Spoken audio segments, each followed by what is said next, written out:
Headlines प्रायोजक राम बंधू लोणचे. आता प्रत्येक जण जिंकेल. माणिकराव कोकाटेंच्या जामीन अर्जावर आज हायकोर्टात सुनावणी. जामीन मिळणार की जेल यावर होणार निर्णय.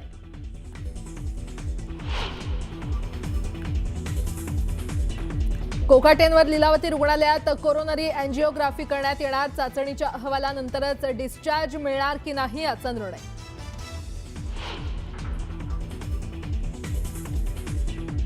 माणिकराव कोकाटेंकडून अखेर मंत्रिपदाचा राजीनामा. कोकाटेंचा राजीनामा मुख्यमंत्र्यांनी स्वीकारला. पुढील कार्यवाहीसाठी राज्यपालांकडे पाठवला राजीनामा.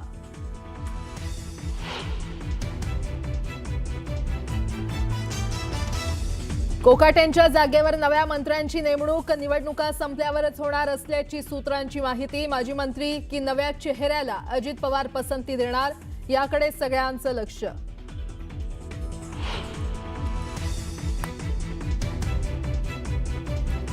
मनसे अध्यक्ष राज ठाकरेंचा मुंबईत 2 दिवसांचा विशेष दौरा. पालिका निवडणुकांपूर्वी सुरू होत असलेल्या नवीन शाखांचं राज ठाकरेंच्या हस्ते उद्घाटन.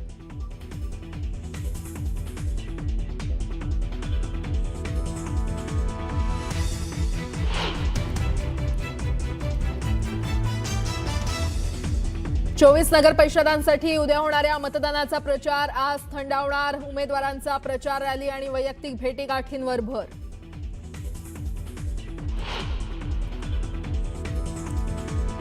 हिजाब प्रकरणानंतर सातत्यानं येत असलेल्या धमक्यांमुळे बिहार पोलिसांनी केली मुख्यमंत्री नितीश कुमार यांच्या सुरक्षेत वाढ.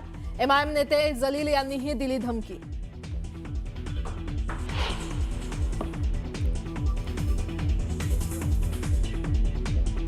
एकतीस डिसेंबरपर्यंत उत्तर भारतातल्या अनेक राज्यात वाढणार थंडी.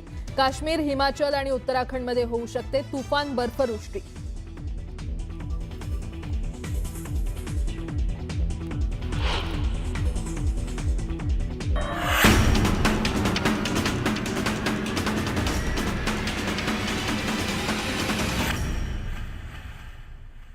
बातमीपत्राच्या सुरुवातीला एक मोठी बातमी. मंत्री माणिकराव कोकाटेंवर अटकेची टांगती तलवार कायम आहे.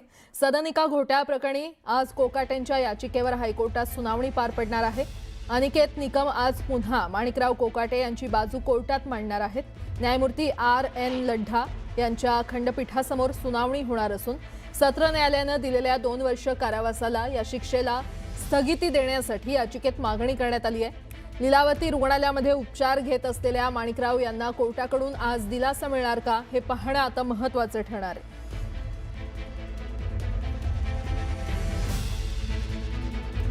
मोठी बातमी आपण पाहतोय.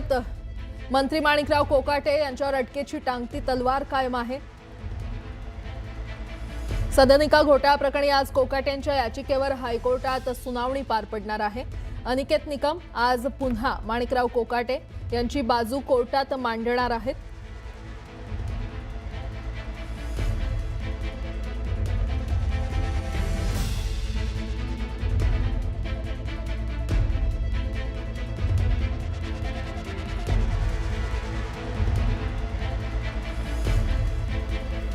सत्र न्यायालयानं दिलेल्या 2 वर्ष कारावासाला किंवा कारावास या शिक्षेला स्थगिती देण्यासाठी याचिकेत मागणी करण्यात आली आहे. आणि या संदर्भात अधिक माहिती देत आहेत आमच्या प्रतिनिधी सुस्मिता भदाणे आपल्यासोबत जोडल्या गेलेल्या आहेत. सुस्मिता, अतिशय महत्वाची सुनावणी आज माणिकराव कोकाटेंच्या बाबतीत मुंबई उच्च न्यायालयामध्ये होत आहे. खरं तर शुक्रवारची वेळ ही त्यांना देण्यात आलेली आहे. आज लढ्ढा यांच्या समोर सुनावणी होणार आहे. लोअर बेंचने जो निर्णय दिलेला आहे हाच निर्णय कायम राहणार का, याकरता सगळ्यात महत्वाची ही सुनावणी म्हणावी लागेल. अनिकेत निकम यांच्यासह ज्येष्ठ विधितज्ञ रवींद्र कदम देखील या माणिकराव कोकाटे यांच्या बाजूने सुनावणीला उभे राहणार आहेत. त्यामुळे वकिलांची तगडी फोर्स एकीकडनं माणिकराव कोकाटे यांनी लावलेली आहे. मात्र कोर्टाने तातडीनं सुनावणी देण्यास नकार दिल्यामुळे शुक्रवारची वेळ मिळालेली होती. साधारणपणे 11 ते 12च्या दरम्यान ही केस सुनावणीसाठी लढ्ढा यांच्या बेंच समोर येईल. सगळ्यात महत्वाचं म्हणजे लोअर बेंचनं दिलेला निर्णय हा कायम राहतो की नाही हे बघणं महत्वाचं आहे. त्याचबरोबर ज्या वेळेला एखादा मंत्री अशा पद्धतीचं कृती करतो त्यावेळेला कोर्टाकडनं नेमके कशा पद्धतीचे आदेश पारित केले जातात हे बघणं महत्वाचं आहे. राजीनामा कोकाटे यांनी दिलेला आहे, परंतु या राजीनाम्यानंतर कोर्टाची भूमिका अतिशय महत्वाची असणार आहे. ठीक आहे सुस्मिता, अपडेट घेत राहू. तुर्तास धन्यवाद या संपूर्ण माहितीसाठी. माणिकराव कोकाटे यांची डॉक्टरांच्या सल्ल्यानुसार आज सकाळी एंजिओग्राफी केली जाण्याची शक्यता आहे आणि त्यानंतर डॉक्टर त्यांच्या डिस्चार्ज संदर्भात निर्णय घेणार आहेत. एंजिओग्राफीच्या रिपोर्टनंतरच डॉक्टर आणि पोलिसांची चर्चा होऊन त्यांच्यावर पुढची कारवाई होणार आहे. कोकाटेंवर उपचार करत असल्याच्या 2 डॉक्टरांचा जबाब देखील पोलिसांनी नोंदवलाय.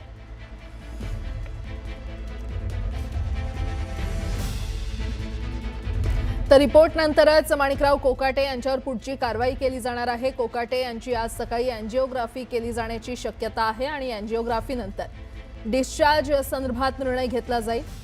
दरम्यान कोकाटेंवर जे डॉक्टर उपचार करतायत त्यांचा देखील जबाब नोंदवला जाणार आहे.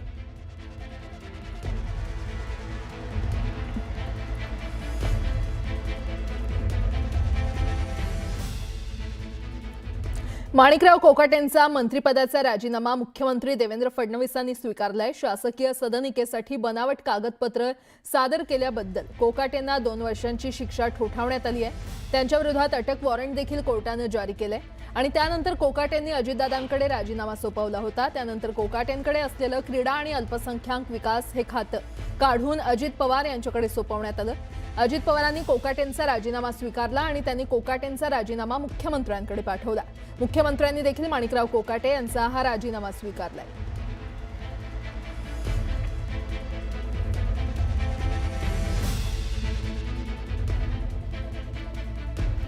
महायुती सरकार स्थापन झाल्यापासून 2 राष्ट्रवादीच्या मंत्र्यांचा राजीनामा झालाय. तसंच आतापर्यंत अजित पवार वेगवेगळ्या किंवा अनेक वेळा वादात सापडलेत. पाहुयात.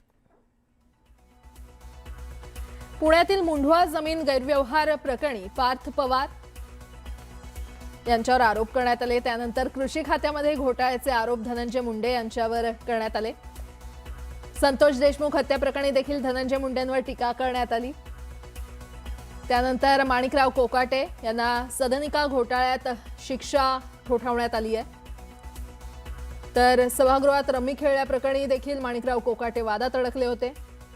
नवाब मलिक दाऊदशी संबंध असल्याचे आरोप त्यांच्यावर करण्यात आले. त्यानंतर बाबासाहेब पाटील कर्जमाफीबाबतच्या वक्तव्यावरून वादात सापडले होते. सुनील टिंगरे पुणे पोर्शे प्रकरणात त्यांनी आरोपीला मदत केल्याचा आरोप त्यांच्यावर होता आणि अधिकारी अंजना कृष्णा IPS अधिकाऱ्याला दमदाटी प्रकरण भोवलं होतं. एक मोठी बातमी, माणिकराव कोकाटे यांच्या जागी नव्या मंत्र्याची नेमणूक करण्यात येणार आहे. जिल्हा परिषद निवडणुका संपल्यावरच नेमणूक होणार असल्याची सूत्रांची माहिती आहे. स्थानिक स्वराज्य संस्थांच्या निवडणुका संपेपर्यंत क्रीडा खातं आणि अल्पसंख्याक खातं अजित पवारांकडेच राहणार असल्याची माहिती आहे. नवीन मंत्री नेमताना अजित पवारांकडून जातीय समीकरण साधण्याचा प्रयत्न होणार आहे. सध्या इच्छुकांमध्ये माजी मंत्री अनिल पाटील, धनंजय मुंडे, संजय बनसोडे यांचा समावेश होणार का याकडे लक्ष लागलंय. तर अजित पवार माजी मंत्र्यांना संधी देणार की नव्या चेहऱ्याला पसंती देणार याकडे सगळ्यांचं लक्ष आहे.